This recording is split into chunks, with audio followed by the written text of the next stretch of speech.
When I was 16, my mother was killed by a drunk driver.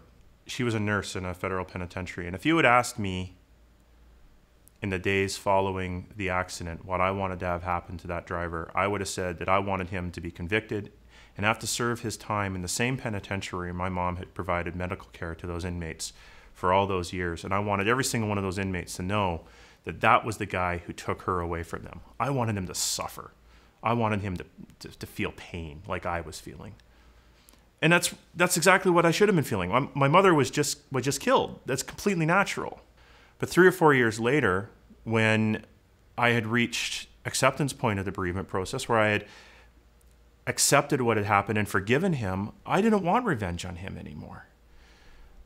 And when I watch this conservative government preying on the emotions of victims, preying on their anger and their fear and their desire for revenge in order to get votes, it sickens me.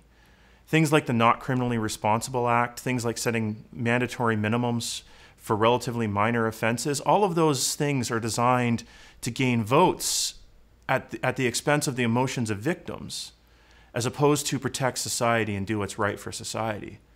The reason I'm a Liberal is because the Liberal Party of Canada doesn't look to seek revenge on individuals, but rather looks to protect society and create a legislative environment which is good for the country, good for the long-term health of the country. We look to rehabilitate criminals, not punish them. We look to reintegrate people into society in a way which means they won't reoffend.